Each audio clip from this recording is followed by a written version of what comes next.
Hi guys. I'm a fifth grade teacher and we're in quarantine because of the coronavirus. And I was thinking, how can I help my sweet dear children? So I thought maybe we could just do a lesson a day.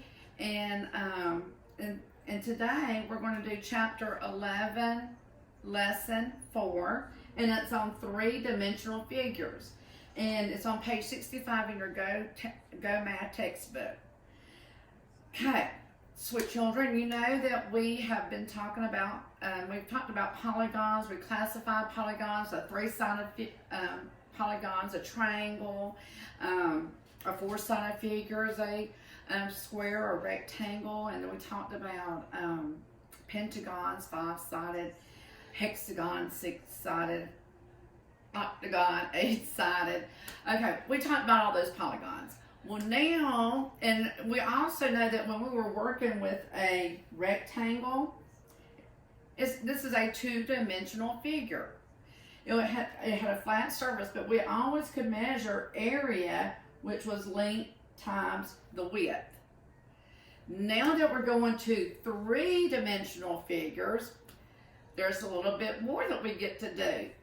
Three-dimensional figures is three-dimensional, like a Rubik's Cube. It's a 3D Rubik's Cube. It has a length, a width, and a height. I wish I had my rectangle prism that was at school, how we poured water in it and the water hit the bottom surface. You can find the area, and then we had to see how high the water would go, and that was the height. Well, that was three different dimensions we had to figure. Length, then the width, and then how high the water went was the height. So we're done with the two-dimensional figures. We're getting to now to the three-dimensional figures. And these three-dimensional figures come with some vocabulary that we have to know. So the vocabulary is base. And we're going to talk about a base. We're going to talk about lateral faces. When I think of lateral face, I think of a ladder that goes up, that you climb up inside the house. We'll talk about that in just a minute. Base, lateral faces. And these are all called, the three-dimensional is all called polyhedrons. Those two-dimensionals were those polygons. So I'm going to erase this right here because I want you to understand our polyhedron. There is a prism. And then we also, I'm sorry, my son just came in. We also have, we have pyramids. And we're going to talk about the difference between the two. And once we do, I'm sorry. Once we, sorry, when we're at the house and there's your husband and son walking through the living room, it sort of takes me off track. Okay. But anyway, we have these polyhedrons. And we're going to talk about a prism and about a pyramid. Oh, this could erase it. Thank y'all. This is using my hand. I'm going to use my dog's little piggy. Oh, y'all, he's going to wonder. No, you can't have your. No, Mama's going to use that baby dog. You go over there and lay back on the board. Theo, come floor. Here, come here. I don't think I can use this. I'll just here, Theo. Take it back, baby. Okay. I'm going to have to use a paper towel. Thank you, Brandon. Okay. Anyway, okay, prisms. Okay, first of all, we need to understand what a prism is. A prism, sweet children, has two congruent bases. Congruent, equal. Congruent is equal. So, and a base. Okay, let's look at this here.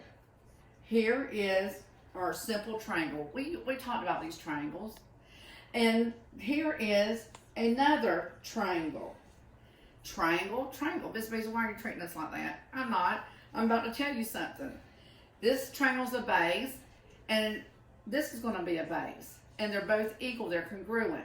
Now we're going to connect their points together. And when you do that, now you have a triangle prism. The base names the type of prism you have.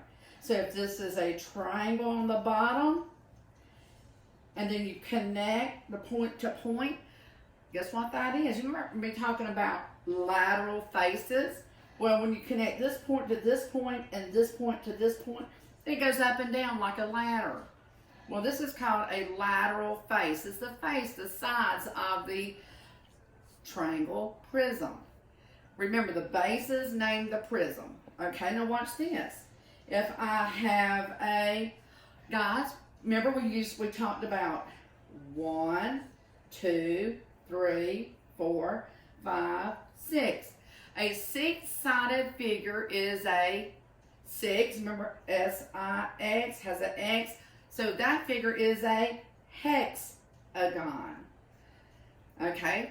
Now, if we have a hexagon here on our prism, we have to have a hexagon here. And they have to be... Okay, this isn't a professional video. This is just me trying to help. I'm not a drawer. Okay. Hexagon, hexagon, and guess what we're going to do? We got to reach the top of it. Bases, these are bases, and we're going to make lateral, connect them at the points, and we make a lateral, something that connect right. I'm not a drawer, but they connect, and that's called lateral faces. These are called prisms, but what kind of prism? Look at the base. Triangle prism, hexagon prism. Okay, notice our lateral faces are rectangles. Okay, now let's talk about the difference in a prism and a pyramid. Everybody say pyramid. Brandon, can y'all, my classroom always echoes me. Brandon, pyramid. Pyramid. Pyramid. Pyramid. So notice, when you say pyramid, you're going to think of point. A pyramid comes to a point. Okay, now let's look at this. Here's my point. That's going to be called the common vertex shortly. So a pyramid has a vocabulary, common vertex. A pyramid is going to have a base. But guess what? A prism has 2 bases. A pyramid that comes to a point has 1 base. Because now, here's my triangle, the base. I've got my point, which will be called the common vertex, and you will extend the points, the vertices, to the vertex, the common point. Now we have a pyramid, a triangle pyramid. Guess what? Now a triangle pyramid, their lateral faces are triangles. Their sides are triangles. So, what is the difference between a prism and a pyramid? Well, how many bases do they have? A prism, 2 bases. Pyramid, point, 1 base. They both have lateral faces, but a prism's lateral faces are rectangles, and a pyramid lateral faces are triangles. Okay, guys. I hope this helped a little bit. No. I gotta tell you, the bases named the pyramid, and the bases also named the prism. So if this was a triangle prism and this was a hexagon prism, what is this pyramid called? A triangle pyramid. Okay, what if you had, let's erase this, and we had a rectangle, and we have a point up here, point, pyramid. And it's a common point is the vertex. What type of pyramid would this be called? Well, isn't the base a rectangle? Yes. And isn't the lateral faces triangles? Yes. So guess what we have? A rectangle pyramid. The bases named the pyramid. Pyramids only have 1 base. Man, I feel so good to be able to do a lesson. It just gets all over me. It's like fresh coffee in the morning. fresh mask. It just makes me feel better. And I hope this made you feel better. I didn't want to assign this assignment and leave y'all alone. I know that I asked you to try. I just want you to go, we're quarantined, so you might as well exercise that brain so you can think more complex. And Miss Beasley loves you and wants the best for you. And if you have any questions, get me on Remind. I will help you. And I will try to do pre-recorded videos. I hope they're okay. I don't know how they're going to turn out. But do your best. That's all I ask. And we'll get back together tomorrow. This was lesson 4. Tomorrow will be a new lesson. Have a great day.